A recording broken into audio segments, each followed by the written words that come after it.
अस्सलाम वालेकुम नाज़रीन, मैं हूं रामीन सैयद और आप देख रहे हैं प्रोग्राम ज़ेरे बहस। नाज़रीन, पाकिस्तान तहरीक इंसाफ ने एक तरफ सियासी मुज़ाकरात के लिए कमेटी बनाई है तो दूसरी तरफ मुबैना धांधली ज़दा इंतखाबात पर एक वाइट पेपर भी उनकी जानिब से जारी कर दिया गया है। ये एक वन एजेंडा वाइट पेपर है जिसमें प्री इलेक्शन, फिर ड्यूरिंग इलेक्शन और फिर पोस्ट इलेक्शन जो उनकी जानिब से एक एलिजेड धांधली की बात की जा रही है उस पर उन्होंने बात की है कि कैसे हमारा पहले बल्ले का निशान छीन लिया गया, उसके बाद हमें कैंपेन्स नहीं चलाने दी गई, हम पे क्रैकडाउन्स किए गए और फिर किस तरीके से फॉर्म 45 के मुताबिक नतीजा अखज़ किया गया और फिर फॉर्म 47 वाली गवर्नमेंट को लाकर हमारे सरों पर बिठा दिया गया और हमारी फतह को शिकस्त में बदला गया। फिर इस सारी चीज़ों का वो जिम्मेदार इलेक्शन कमीशन को करार दे रहे हैं। वो ये कह रहे हैं कि जी इलेक्शन कमीशन की जिम्मेदारी थी कि वो साफ शफाफ इलेक्शन कराते, मगर वो इसमें बुरी तरह से नाकाम हो चुके हैं। साथ ही उन्होंने कोर्ट ऑफ लॉ से भी कुछ शिकवे किए। उन्होंने कहा कि हमारी पिटीशन सुप्रीम कोर्ट में मौजूद हैं मगर अभी तक वो सुनवाई के लिए लगी नहीं है। तो मुज़ाकरात से वाइट पेपर तक का जो ये सफ़र है, क्या सियासी टेंशन बढ़ती जा रही है, इसी पर बात कर लेंगे। प्रोग्राम के पहले से हमें ज्वाइन कर रहे हैं सीनियर तज़कियाकार नजमुल साकिब साहब, राव खालिद साहब, साकिब बशीर भी हमारे साथ मौजूद है। आप सभी का बहुत शुक्रिया। नजमुल साकिब साहब, जो वाइट पेपर के निकात सामने आए हैं, जो कंटेंट है इसमें, आप इन तमाम चीज़ों से कितना इत्तेफाक करते हैं और आपको क्या लगता है कि आगे क्या हम देखेंगे कि कोई सियासी मुज़ाकरात होंगे, कोई टेबल पे बैठेंगे आके, या फिर टेंशन अभी बढ़ती देख रहे हैं आप? सबसे पहले तो ये देखते हैं रामीन के वाइट पेपर होता क्या है और ये क्यों शाया किया जाता है।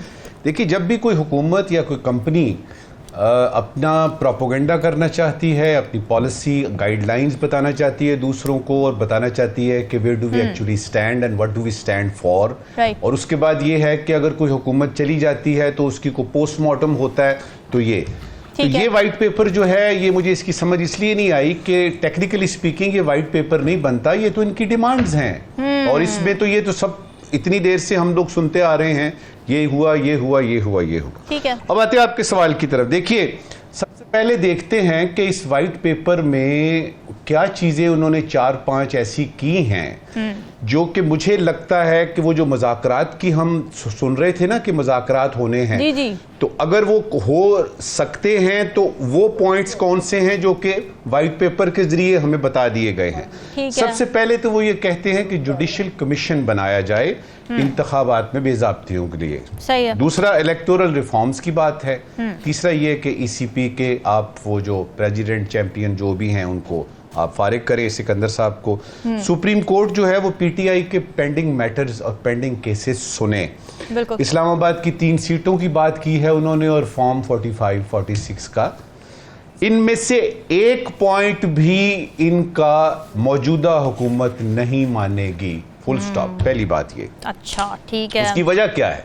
उसकी वजह यह है कि आपने अभी तक डिसाइड नहीं किया कि आपको असल में इंसाफ कहां से चाहिए। आपको इंसाफ अगर पाकिस्तान के अंदरूने पाकिस्तान अगर आपको इंसाफ चाहिए, यहां की अदालतों से चाहिए, यहां के इदारों से चाहिए, तो फिर ये 9-10 मई क्यों किया आपने?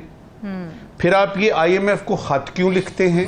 सही बात। फिर आप मुख्तलिफ जो जरीदे हैं बाहर के उनको खतूत लिख के तो आप ये इदारों के बारे में गलत बातें क्यों करते हैं? और हो सकता है आपके तई वो ठीक बातें हों, लेकिन आप मुल्क की वो थोड़ी सी यानी सुब की एम्बैरसमेंट की वजह क्यों बनते हैं? अब ये कि अगर आपको बाहर से इंसाफ चाहिए तो फिर आप पाकिस्तानी अदालतों से क्या मांगते हैं?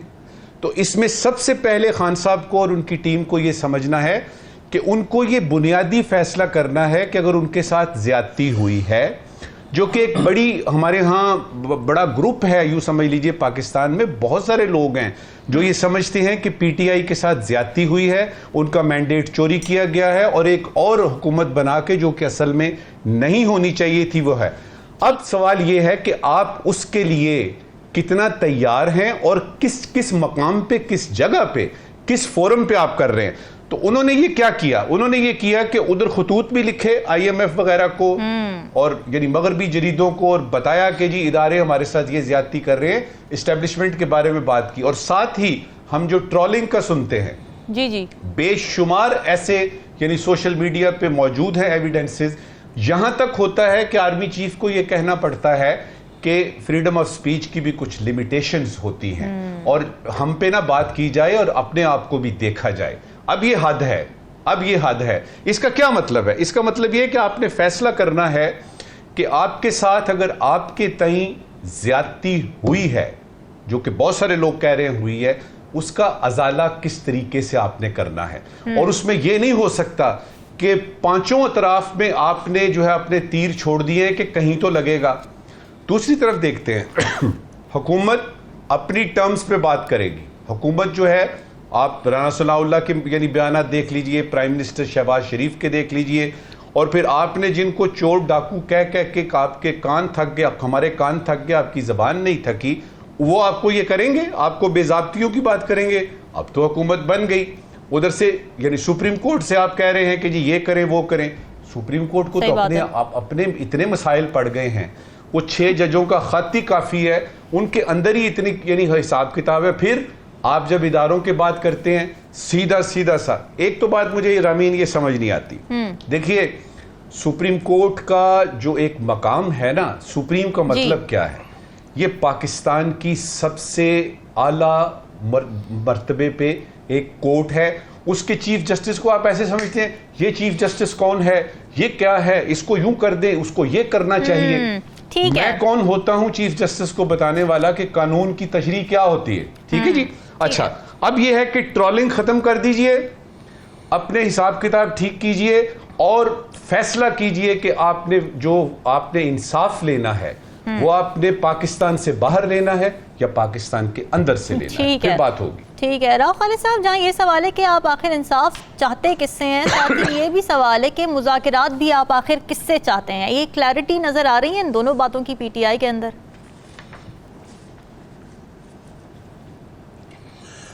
देखिए, एक तो मैं पहले वाइट पेपर की तरह बात कर लूँ। जी जी। वो बड़ा मुझे इंटरेस्टिंग वाक़या याद आ रहा है। 97-98 की गवर्नमेंट थी, शहबाज शरीफ चीफ मिनिस्टर थे। अच्छा। सलमान तासीर जो है अपोजिशन लीडर होते थे पीपल्स पार्टी की तरफ से। जी जी।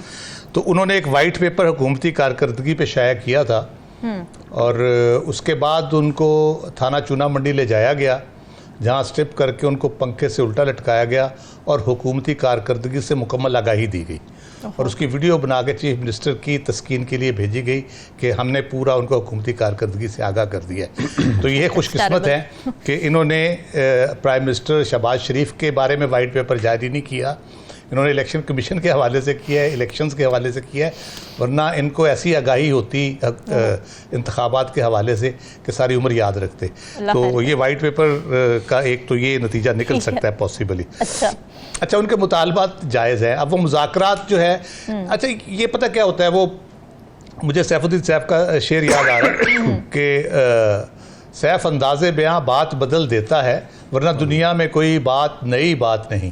तो ये अंदाज़े बयां की तब्दीली कभी वाइट पेपर की सूरत में, कभी किसी और सूरत में, सियासी स्टेटस है ना, उसके लिए बड़ा एक्यूरेट आपने शेर सुना है। जी, ये अंदाज़े बयां के मुकाबले हैं असल में पार्टियों के दरमियान, विद इन पार्टी और दूसरी जमातों के दरमियान। तो सियासी तौर पे अलाइव रहने के लिए पॉलिटिकल पार्टीज ये गिमिक्स करती हैं।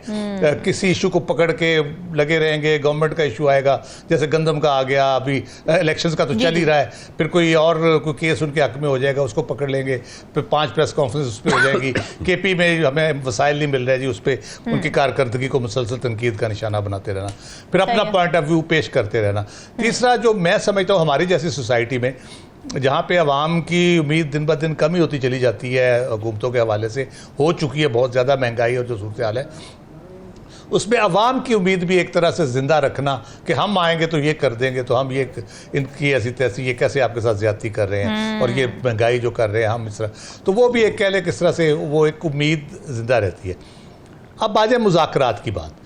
मुज़ाकरात पे हमने पहले भी डिस्कस किया था। मुज़ाकरात जिन इश्यूज़, जो मुतालबात हैं इनके, जो इश्यूज़ हैं इनके, वो ऐसे हैं जो हुकूमत से मुतल्लिक एज सच नहीं है। अच्छा, अगर उनको अदलिया से रिलीफ चाहिए तो वो अदलिया दे सकती है, हुकूमत नहीं दे सकती। ठीक है। अगर उनको इलेक्शन के मामलात में मसाइल हैं तो वो इलेक्शन कमीशन या ट्रिब्यूनल या जो भी है वो उसका फ़ैसला करेंगे। अगर उनको 9 मई के हवाले से कोई रिलीफ चाहिए तो वो भी हुकूमत या इलेक्शन कमीशन या अदलिया के हिसाब में नहीं है। वो ऑब्वियसली जो उसके कंप्लेनेंट हैं, जो दावेदार हैं, और पूरी कौम ही उसकी दावेदार 9 मई की वैसे तो, वो उन्होंने देना है। तो मुज़ाकरात किस चीज़ पे आप करेंगे? क्या आप उस आईनी पैकेज पे करेंगे जो आज डिस्कस हो रहा था जुडिशल कमीशन में कि जजेस के अपॉइंटमेंट के हवाले से चीज़ें चेंज होने जा रही हैं, उस पर आप करना चाहेंगे? कानून साजी नैब के हवाले से कुछ करना चाहते हैं, उस पर आप करेंगे? या और दीगर मामला जो हुकूमती कारकर्दगी के हवाले से, मईशत के हवाले से गवर्नमेंट ने अपनी पॉलिसीज लेके चलना होती है, अपोजिशन उसको क्या मशवरा देगी? लेकिन हुकूमत ये कह रही है वहाँ से ये स्टेटमेंट्स आ रही हैं कि जी ये अपने असल में जो इनके केसेस हैं ये उनसे निजात चाहते हैं और NRO चाहते हैं, इस वजह से ये मुज़ाकिरात के पीछे पड़े। तो NRO ना दे ना, कौन उनको कहता है NRO दे दें आप? इमरान खान कहता था मैं नहीं दूंगा NRO, ये भी कह दें हम नहीं देंगे। ये वैसे तो बहुत सी कॉपीज उसकी करते हैं, नकलें उसकी उतारते हैं बयानों में भी और अपने आमाल में भी, तो ये भी बयान दे दें कि हम NRO नहीं देंगे, ये NRO मांग रहे हैं। तो क्यों कहते हैं मुज़ाकरात करना चाहते हैं? हुकूमत इसरार तो हुकूमत की तरफ से ज़्यादा है, अपोजिशन की तरफ से नहीं है। वो जब कहते हैं तो उन्होंने कमेटी बना दी, उन्होंने कहा अच्छा ठीक है बात करनी है, आप अगर मुज़ाकरात करना चाहते हैं इनसे कर लें, ये हमारे मुतालबात हैं, इन पे हम बात करेंगे। तो इसी तरह होता है, अपोजिशन जब ये अपोजिशन में थे तो ये भी नैब खत्म करने की मुतालबात लेके गए थे ना जब FATF के ऊपर लेजिस्लेशन हो रही थी। तो इसी तरह चलते हैं मामला हमारे सियासत के, लेकिन संजीदगी से, मईशत के हवाले से और पोलिटिकल स्टेबिलिटी के हवाले से बात होनी चाहिए। बिल्कुल होनी चाहिए। साकिब, एक तो ये व्हाइट पेपर के ऊपर अगर आप अपना कोई कमेंट देना चाहें कि आपको इसमें क्या इंपॉर्टेंट बात लगी। दूसरी बात ये कि तहरीक इंसाफ के अंदर हम देख रहे हैं कि मुज़ाकिरात को लेकर ही मुख्तलिफ आरा पाई जा रही हैं। पहले हमने सुना कि उन्होंने कमेटी बना दी है, फिर उसके बाद बैरिस्टर गौहर साहब ने कह दिया कि जी अभी तक तो PTI का मुज़ाकिरात का कोई इरादा नहीं है और बैकडोर मुज़ाकिरात भी नहीं हो रहे किसी के साथ, और फिर वो ये भी कह रहे हैं कि पार्टी के किसी नुमाइंदे के पास डायलॉग का इख्तियार नहीं है। अब हम कौन सी स्टेटमेंट पर जाएं? वही डिलेमा है PTI का कि एक ही मौजू पे मुख्तलिफ स्टेटमेंट सामने आ रही हैं।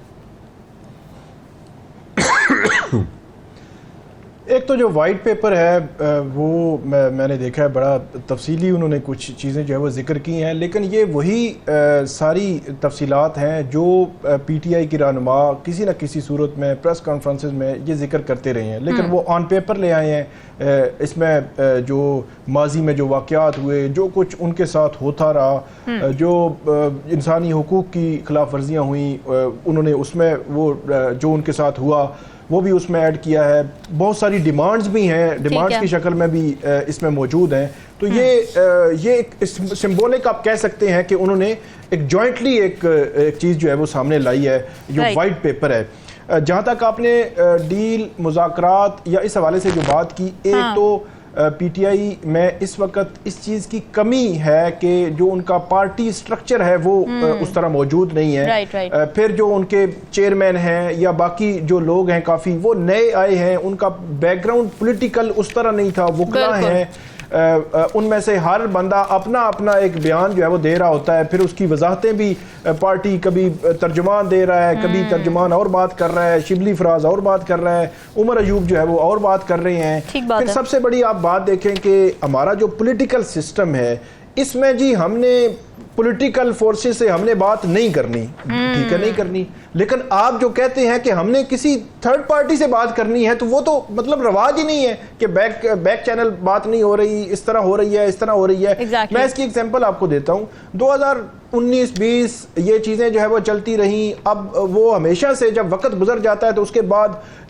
उस वक्त भी चीज़ें जो मखसूस लोग होते हैं उनके पास इंफॉर्मेशन होती है, लेकिन वो रिकॉर्ड पे बाज़ औक़ात नहीं आती, लेकिन वक्त जब गुजर जाता है तो पता चल जाता है कि क्या चलता रहा। तो 2019, 20, 21 ये आप देखें, फिर 22, फिर अदम एतमाद आया, मतलब जो भी चीज़ें हुई वो अब किसी पॉलिटिकल पार्टी ने या किसी की पॉलिटिकल पार्टी के किसी रहनुमा ने ये नहीं कहा कि हमारी जो है कहीं एस्टेब्लिशमेंट के साथ कोई मुज़ाकरात हमने करने हैं, हो रहे हैं, टेबल पे बैठे हुए हैं, कोई TOR सेट हो रहे हैं, तो ऐसा कोई मतलब सिस्टम होता ही नहीं। तो मेरा ये ख्याल है कि कम से कम PTI को अपनी पार्टी लेवल पे उन पे पता नहीं 70 उनके जो है वो लोग हैं जो उनकी कोर कमेटी है, वहां पे क्या ये डिस्कशन नहीं होती कि ये बात हमने करनी किस तरह है। वो फवाद चौधरी साहब हैं, साबिक जो पीटीआई में थे जी। और अभी दोबारा से वापसी के लिए कोशिश कर रहे हैं, तो उन्होंने इसकी बड़ी अच्छी वजाहत की। और वो असल जो पॉलिटिकल विजडम है मेरा ख्याल में वो होता है कि इंगेजमेंट्स बढ़ाई जाए, डील का कुछ नहीं हुआ करता। और इस तरह का उन्होंने ये भी कहा कि अगर इमरान खान साहब जो है वो डील करेंगे तो फिर वो शहबाज शरीफ बन जाएंगे। तो वो असल में जो अल्फाज का चुनाव है, मीडिया हैंडलिंग है, जो पार्टी स्ट्रक्चर है, वो काफी चीजों की कमी जो है वो पीटीआई में नजर आती है इस वक्त। बिल्कुल ठीक है, हम उम्मीद करते हैं कि जल्दी ये क्लैरिटी पीटीआई अपने अंदर हमें लाती हुई नजर आए। डिस्कशन का सिलसिला जारी है, वक्त एक ब्रेक का, स्टे विद अस।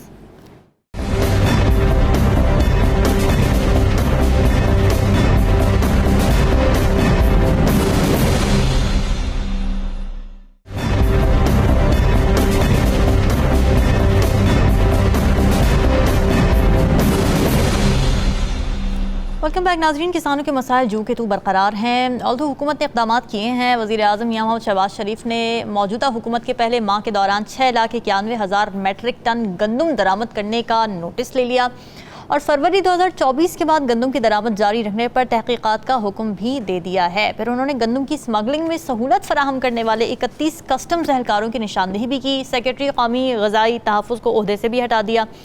दूसरी तरफ ज़ाहिर तनकीद भी हो रही है अपोजिशन की जानिब से। अब खैबर पख्तूनख्वा हुकूमत के मुशीर इत्तलात बैरिस्टर मोहम्मद अली सैफ ये कह रहे हैं कि गंदम बहरान के ज़िम्मेदार पंजाब और इस्लामाबाद में आला ओहदों पर फाइज हैं, उनके खिलाफ कार्रवाई क्यों नहीं की जा रही, क्यों उन्हें कटहरे में नहीं लाया जा रहा। इसी हवाले से बात कर लेते हैं।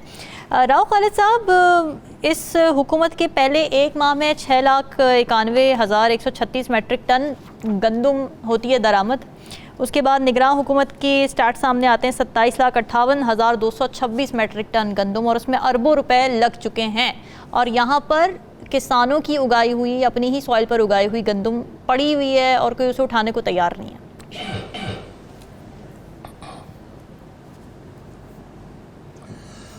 मसला ये है कि हमारे यहाँ एक तो स्ट्रेटजी पॉलिसी वगैरह का तो कोई तस्वर पाया नहीं जाता। यहाँ जो किसी ने मशवरा दे दिया इस तरह कर लें, हम उस तरह कर लेते हैं, आज कोई और मशवरा देगा हम उस तरफ चल निकलेंगे। सितंबर में ये फैसला हुआ था बुनियादी तौर पे कि सितंबर में इंपोर्ट की जाएगी। अब मसला ये है कि उस वक्त जब इंपोर्ट करने का फैसला हुआ सारा ये, तो उस वक्त जो तजावीज़ मांगी गई, मुतल्लिका मिनिस्ट्री ने ये कहा कि हमारे पास कोई 40 लाख मीट्रिक टन गंदम पड़ी है, अभी हमें इंपोर्ट की ज़रूरत नहीं है। इसके बावजूद प्राइवेट सेक्टर को इंपोर्ट की इजाज़त दे दी गई।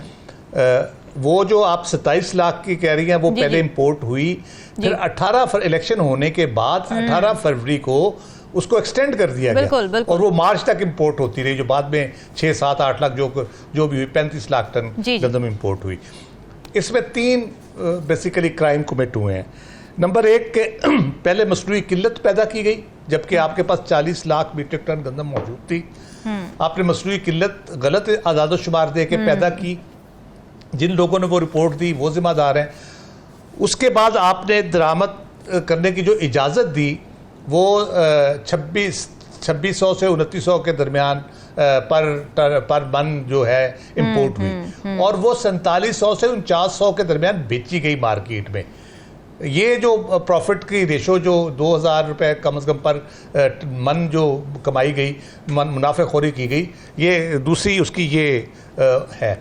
तीसरा जो है, जो अभी जो किसान जिसको फेस कर रहे हैं, ये क्राइम जो हुआ है किसानों के खिलाफ, तीसरा उसका पहलू ये है। ये 3 इतने बड़े क्राइम हुए हैं, इन तीनों की अलग-अलग तयन करके उनको सजा दी जानी चाहिए। मैं हैरान हो रहा था जो साहब जिम्मेदार थे बुनियादी तौर पर, क्योंकि फेडरल गवर्नमेंट का फैसला था, हमारे निगरान वजीर आजम अनवारुल्लाह काकड़ साहब, उन्होंने जो तौजीह पेश की है ना, वो मुझे बल्कि फ्रांस याद आ गई। जब वहाँ पे कैद पड़ा तो उसने कहा कि ये डबल रोटी क्यों नहीं खाते, अगर गंदम नहीं है या फलां चीज़ नहीं है तो ये डबल रोटी खा ले। उन्होंने कहा जी वहाँ सस्ती गंदम बनती है, पैदा होती है, सस्ती करते हैं, हमें सस्ती पैदा करनी चाहिए। तो सब भाई सस्ती पैदा हो गई तो इस तरह करके कोई खरीदेगा कौन? Exactly. खरीदने का मसला है ना, पैदा करने का मसला दूसरा से नहीं है। इनपुट कास्ट जो आपकी होगी उसके मुताबिक आउटपुट होगी। आप निगरान वजीर आजम थे, आपको देखना चाहिए था कि किस तरह ये मसले आप हल कर सकते हैं। तो ये तो हमारे यहाँ एक अप्रोच बुनियादी तौर पे उसकी ली जाती है। अब मसला इसमें यह है कि जो किसान है वो तो रुल गया है, उसकी तो कंपनसेशन का यानी जो होगा सो होगा। और मैं अप्रिशिएट करूंगा केपी और बलूचिस्तान की गवर्नमेंट को। आज बलूचिस्तान ने भी अनाउंस कर दिया 5 अरब रुपए एलोकेट भी कर दिए पंजाब से गंदम खरीदने के लिए उन्होंने। तो अगर केपी और बलूचिस्तान ने पंजाब के किसान के रेस्क्यू के लिए आना है, उनको बचाने के लिए, उनकी फसल खरीदने के लिए आना है, तो पंजाब गवर्नमेंट क्या कर रही है, पंजाब हुकूमत क्या कर रही है, फेडरल गवर्नमेंट क्या कर रही है जो पास को जिसके अंडर, तो थोड़ी शर्म, वो क्या कहते हैं ख्वाजा आसिफ साहब, थोड़ी शर्म होती है, कोई हया होती है। तो ये चीजें देखने की हैं। आप अभी तक सोचे जा रहे हैं। आपके पंजाब के वजीर क्या बयान दे रहे हैं कि 10% से ज्यादा नमी होगी तो हम गंदम नहीं खरीदेंगे। आप मौसम का हाल देखें, कहाँ पे आपको लेस देन 10% मॉइस्चर की वाली गंदम मिलेगी। तो आप मजीद उनके जख्मों पे नमक छिड़क रहे हैं। फिर अच्छा, जिससे आपने खरीदते हैं, आपने उसकी रखी है 6 एकड़ वाले मैक्सिमम जो है किसान, तो वो तो बेचारा वैसे ही इसी पे डिपेंडेंट होता है कि उसकी गंदम बिकेगी तो अपने घर का कोई चूल्हा जलेगा, कोई बच्ची की शादी करेगा, कोई अपना कपड़ा लत्ता खरीदेगा। तो आप उसकी तो बिल्कुल बेड़ा गर्क आप कर रहे हैं। बड़े लोगों के पास तो स्टोरेज कैपेसिटी है, वो स्टोरेज कर लेते हैं, वो बाद में अपनी मर्जी की प्राइस पे बेचते हैं। तो किसी को कोई ख्याल है, कोई एहसास है? मेरा ख्याल है कि बुनियादी तौर पे अगर एहसास हो तो ये चीज़ें ठीक हो सकती हैं। सही बात है। नजमुल साकिब साहब, तहकीकात होनी चाहिए, कमेटी भी तश्कील दे दी गई है, मेरा भी यही ख्याल है। ठीक है। कंपनसेशन ये ठीक है, इतनी कंपनसेशन बनती है या फिर इसको मजीद स्ट्रैटेजाइज करने की ज़रूरत है, लूप होल्स अपने अंदर सेल्फ रिफ्लेक्ट करने की ज़रूरत है कि आगे ये मसाइल ना खड़े हों?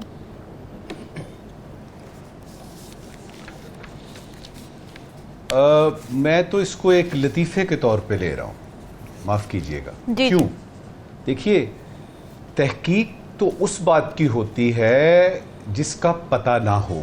मिसाल के तौर पे चोरी हो गई, तहकीक की जाए जी चोर कौन है, चोरी किस तरह से हुई, चोर इस वक्त कहाँ है, चोर को पकड़ा जाए।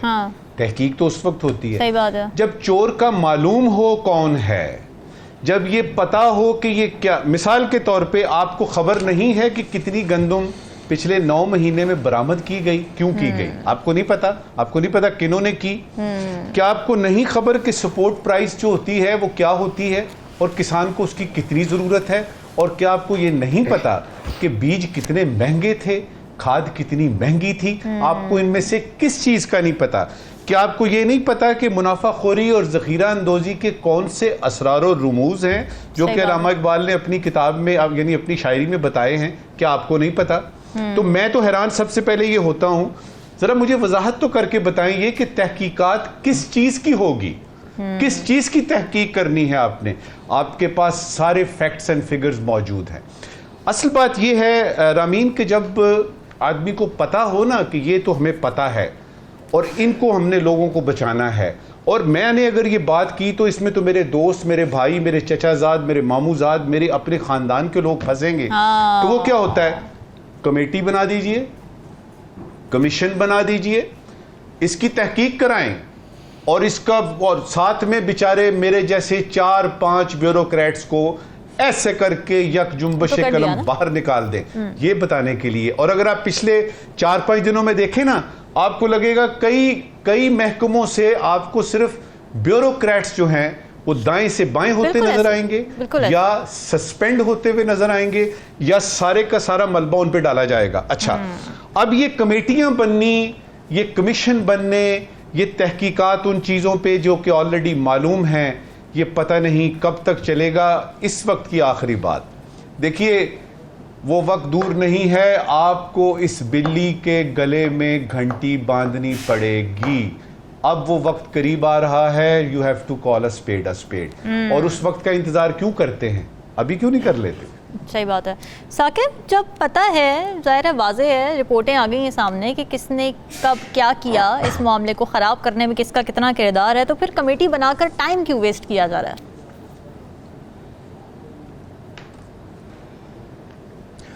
मेरा ख्याल है इस हुकूमत का पहला टेस्ट केस है। जब से ये गवर्नमेंट बनी है, अभी बहुत ज़्यादा टाइम नहीं हुआ, तो इनके लिए ये पहला टेस्ट केस है। अब ये देखना है कि क्या इसमें वो कामयाब होते हैं या नहीं होते। उसकी वजह ये है कि अभी उनके 4.5 साल, पौने 5 साल जो है वो पड़े हुए हैं। अगर उनका जो दौरानिया है उसका अंदाज़ा लगाया जाए तो उससे फिर ये भी इस्टेब्लिश होगा। एक तो पहले एक तासुर है कि हुकूमत की रिट उस तरह नहीं है जिस तरह होनी चाहिए मजबूत। अब दूसरा जो मामला है कि निगरान दौरे हुकूमत में ये सब कुछ हुआ और जो कुछ किसानों के साथ हो रहा है और जो कुछ आज लाहौर में, पंजाब में किसान जो है वो सरापा एहतजाज हैं, बल्कि जो किसानों के जो लीडर हैं, जो रहनुमा हैं, जो तंजीमें हैं, वो ये कह रही हैं कि जो रेट जो है वो गवर्नमेंट ने निकाला है, अगर उस पे गंदम नहीं निकलती और जो बिक रही है जिस रेट पे, तो इसका मतलब ये हुआ कि जितना उन्होंने सरमाया लगाया है बगैर कोई मुआवजे के, मुनाफे के, वो जो है वो उस तरह उसको बेचेंगे। और वो भी अभी जो है लेके बैठे हुए हैं कि कोई आए और ख़रीदे, और पंजाब हुकूमत अभी तक उसका कोई जो है वो हतमी कोई फैसला भी नहीं कर पा रही। तो अकाउंटेबल ठहराना बहुत ज़रूरी है। मैं ये समझता हूँ कि पॉजिटिव जो है वो ये स्टेप है फेडरल गवर्नमेंट का और वज़ीर-ए-आज़म का कि उन्होंने इस हवाले से कमेटी बनाई, तहकीकात हो रही हैं, सारी चीज़ें बड़ी क्रिस्टल क्लियर हैं। और अनवारुल्लाह काकड़ साहब ने जिस तरह इसको डिफेंड किया है वो और हैरान कौन है। सही बात है। वो ये कह रहे हैं कि ये टमाटर नहीं है, ये गंदम है, आप 3 साल तक इसको जो है वो महफूज कर लें। तो मतलब ये अजीब सी उन्होंने एक बात की है। फिर वो कह रहे हैं कि उनके खिलाफ जो है वो महाज खड़ा किया जा रहा है। आप वज़ीर-ए-आज़म थे, आपने मंजूरी दी, आपने चीजें देखनी थी। फिर एक और चीज मेरा ख्याल है वो भी देखी जानी चाहिए, और ये उसी वक्त भी होना चाहिए था जब आप जो गैर मुंतखब और टेम्परेरी जो अरेंजमेंट पे आई हुई निगरान हुकूमत को कुछ ऐसे इख्तियारात दे देते हैं जो पीडीएम हुकूमत ने दिए थे। हमारे बहुत सारे बिल्कुल बहुत सारे इश्यूज थे, IMF के साथ मामला चल रहे थे, फिर काफ़ी जो है वो बैरूनी सरमायाकारी के हवाले से SIFC के इश्यूज थे। तो इस वजह से उन्होंने कोई इख्तियारात में थोड़ी सी नरमी की थी कि जो निगरान हुकूमत है वो भी इस्तेमाल कर सकेगी।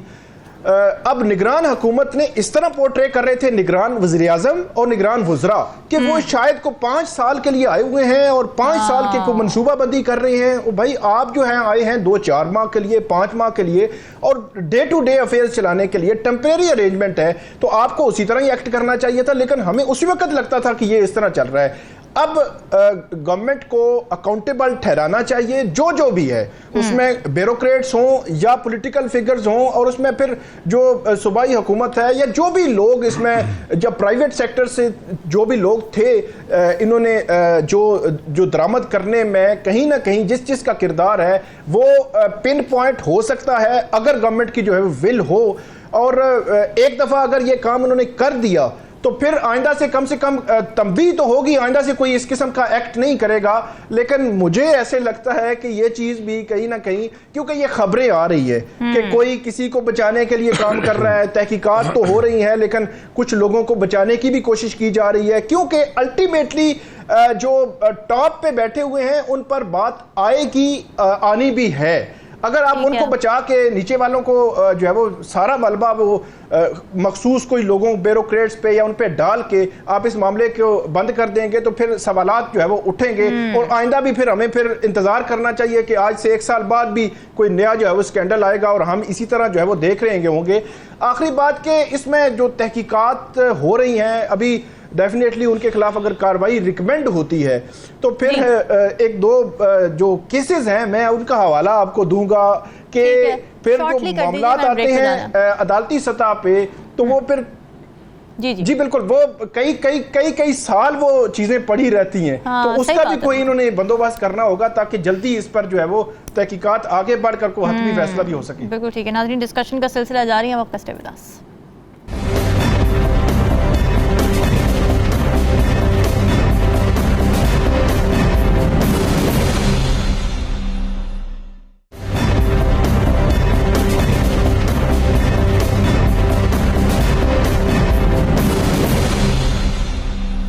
वेलकम बैक नाज़रीन। अमरीकी जामियात में फ़लस्तीनियों की हिमायत में कई रोज़ से एहतजाज जारी है। 18 अप्रैल से यह एहतजाज शुरू हुआ और अब तक अमरीकी जामियात से 700 से ज़्यादा मुज़ाहिरीन गिरफ्तार किए जा चुके हैं। अमरीकी जामियात में यह एहतजाज जो चल रहा था उसका दायरा अमेरिका के बाहर भी फैल चुका है। पेरिस में दर्जनों तलबा ने सोरबोन यूनिवर्सिटी के बाहर एहतजाज किया, जबकि यूनिवर्सिटी में तकरीर के लिए आए फ्रांसीसी सदर से फ़लस्तीनियों की मदद का मुतालबा भी किया गया। कोलंबिया यूनिवर्सिटी में जो एहतजाज कर रहे हैं तलबा, उनका ये मुतालबा है कि यूनिवर्सिटी ऐसी सरमायाकारी को ख़त्म करे जिससे इजरायली फ़ौज की मदद होती है। साथ ही यूनिवर्सिटी अपने माली मामलात में शफाफियत लेकर आए। हालिया एहतजाजी मुजाहरों के दौरान जिन तलबा और असातिज़ा के खिलाफ कार्रवाइयाँ की गई हैं उनको माफ़ी दी जाए। नजमुल साकिब साहब, क्या ये बाइडेन इंतज़ामिया के लिए एक मुश्किल खड़ी हो चुकी है, क्योंकि कैंपेन्स जब चलाते हैं डेमोक्रेट्स भी या रिपब्लिकन्स भी तो उनको ज्यूइश लॉबीज से वो फंडिंग आती हैं, मगर डेमोक्रेट्स का जो वोट बेस है वो भी यंगस्टर्स हैं, यही यूथ है जो इस वक्त एहतजाज कर रही है। ये बड़ा डिलेमा खड़ा हो गया है।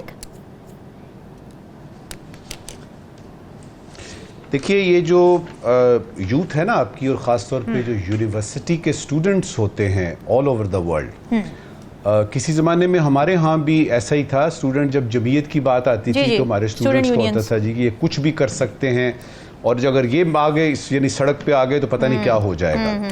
आजकल वैसे नहीं है ये इतना, लेकिन बहरहाल दुनिया भर में चूँकि पब्लिक ओपिनियन को इम्पोर्टेंस दी जाती है और उस पब्लिक ओपिनियन में नौजवानों का ख़ास ख्याल रखा जाता है।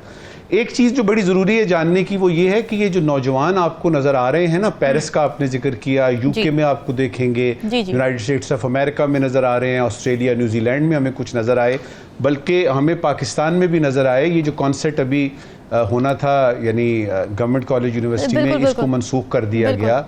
हमारे एक स्टूडेंट ने जो है वो खड़े होकर जर्मन सफ़ीर को कुछ सिफारतकारी के असूल बताने शुरू कर दिए, या फिर ये कि 1 मई को जो हमारे ये आपकी यूएस कौंसलेट है लाहौर में उसके सामने।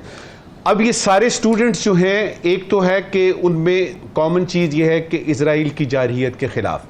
एक और चीज़ है, और वो बात जब आती है ना यूएस के स्टूडेंट्स की या यूरोप के स्टूडेंट्स की, उनके कुछ अपने भी इनहेरेंट मकासद हैं जो कि साथ साथ चला के, ताकि पता लगे लोगों को कि जी देखें, हाँ बिल्कुल वो उसमें दो तरफा है, सिर्फ और सिर्फ फ़लस्तीन का मसला या इजराइल की जारहियत नहीं है। दो बातें क्विकली बताऊंगा आपको कि तय हो गई। पहली बात ये तय हो गई कि इजराइल ने खुली जारहियत की है, ठीक है, और वो तमाम तर कोशिशों के बावजूद अभी तक जारी है। दूसरी चीज़ ये तय हो गई कि अमेरिका कुछ भी कर ले इजराइल वो उसकी पुष्टपनाही करेगा, लेकिन पाकिस्तान वो वाहिद मुल्क है सबसे पहले जिसने जेनोसाइड का लफ्ज इस्तेमाल किया था, नस्ल कुशी का इस्तेमाल किया था। एक दो बातें और करते हैं। लातीनी अमेरिका के कुछ ममालिक और जनूबी अफ्रीका, ये इन मुल्कों ने बताया कि हम वाकयातन इजराइल की जारहियत की मजम्मत करते हैं और फलस्तीन के साथ हैं। दो बातें साबित हो गई, जिसकी लाठी उसकी भैंस। पहली बात, जिसकी लाठी उसकी भैंस, और दूसरी बात पाकिस्तान जैसे ममालिक के लिए कि अपने हकूक के लिए आपको खुद बंदोबस्त करना पड़ेगा। बिल्कुल ठीक है। राव खालिद साहब, मैं एक सर्वे पढ़ रही थी, फ़लस्तीनियों की उसमें राय पूछी हुई थी, वो बड़े मायूस हैं इस बात से कि इस तरह के एहतजाज जैसे कोलंबिया यूनिवर्सिटी में देखा गया, यूरोप के दूसरे ममालिक में देखे जा रहे हैं यूनिवर्सिटीज़ में, वैसे एहतजाज अरब ममालिक में नहीं देखने में आ रहे। अरब ममालिक में तो कभी कोई एहतजाज हुआ ही नहीं वैसे। लीगली नहीं है ना वहाँ, तो वहाँ पे तो ठीक है, बहुत ही पुरसकून काम रहता है हमेशा से। वो तो उनका शिकवा जो है वो बेजा है, क्योंकि उनको पता भी है वहाँ की जो किंगडम्स हैं, जिस तरह से वो ऑपरेट करती हैं और जिस तरह से वो सारी चीज़ें होती हैं। हाँ बिल्कुल, तो ये प्रोटेस्ट वहाँ पे तो मेरा ख्याल है नापैद रहे हमेशा से। लेकिन यहाँ पे बड़ी इंटरेस्टिंग सूरत हाल है। मैं एक और पहलू से बात करना चाहता हूँ। हार्वर्ड यूनिवर्सिटी का जो एहतजाज है वो बोस्टन में वाक़या है, बोस्टन शहर में, और बोस्टन का सबसे बड़ा अखबार है बोस्टन ग्लोब, जो बड़ा प्रोमिनेंट बड़ा। उन्होंने जो पुलिस दाखिल हुई है उसको जस्टिफाई किया है हार्वर्ड यूनिवर्सिटी में, और उन्होंने क्या कहा है, उन्होंने कहा कि जो इल्म हासिल करने की आज़ादी है वो जस्टिफाई करती है पुलिस की इंटरफेरेंस। अब आप इंसानी आज़ादी और इल्म की आज़ादी के दरमियान ये मैच पड़ गया। तो अब इंसानी आज़ादियाँ ज़्यादा अहम है या इल्म की आज़ादी ज़्यादा अहम है? अगर इंसानी आज़ादियाँ नहीं होंगी तो इल्म की आज़ादी कहाँ से आएगी भाई? इंसान सीखता कहाँ से है ये आज़ादियाँ सारी? तो वो अजीबो गरीब किस्म की उन्होंने मंतक दी है, यानी किस तरह से आप वो कह लें ज्यूइश लॉबी जो है वो करती है। जी। और बुनियादी मुतालबा जो वहाँ पे चल रहा है वो ये है कि आप जो सरमायाकारी यहूदी कंपनियों में है जो इसराइल को सपोर्ट कर रही हैं वो ख़त्म करें। यहाँ पे एक और डायलेमा आ जाता है कि आप वहाँ स्टूडेंट्स तो मुतालबा कर रहे हैं अपने लोगों से कि जी आप अपनी सरमायाकारी वहाँ से निकालें। अमेरिकन हुकूमत उनके लिए धड़ाधड़ डॉलर जो अमेरिकन टैक्स पेयर की रकम है वो धड़ाधड़ इसराइल को मदद के लिए दिए जा रही है। तो मसला ये है कि ये जितनी जो सूरत हाल पैदा हुई है जहाँ इंसानी अलमिया एक जन्म ले चुका है, नस्ल कुशी हो रही है, और क्या वजह हो सकती है कि लोगों का ज़मीर झंझोड़ा जाए और लोग ना जागें और लोग ये प्रोटेस्ट ना करें। एक उम्मीद की किरण जो मुझे नज़र आ रही है अभी थोड़ी सी, वो OIC भी थोड़ी सी हिली है, उसमें कुछ जुम्बिश पैदा हुई है। अब क्या नतीजा निकलता है, इजलास जारी है उसका। हमारे नायब वज़ीर आज़म और वज़ीर ख़ारजा इसहाक़ डार साहब ने वहाँ पे बड़ी अच्छी तकरीर भी की है। क्या वो कोई करारदाद मज़म्मत पेश करते हैं या कोई प्रेशर डालते हैं, ये देखना होगा। ठीक है साकिब, अमेरिका जो कि इजराइल का इस वक्त स्टॉन्च सपोर्टर समझा जा रहा है, वहाँ के अपने तालिब इल्मों का खड़े हो जाना प्रोटेस्ट में गाज़ा के साथ इज़हार यकजहती के लिए, आपको लगता है कि ये अब एक अंदरूनी प्रेशर कुछ ना कुछ दबाव ये रंग लेकर आएगा, या फिर आपको लगता है ये बेसूद है?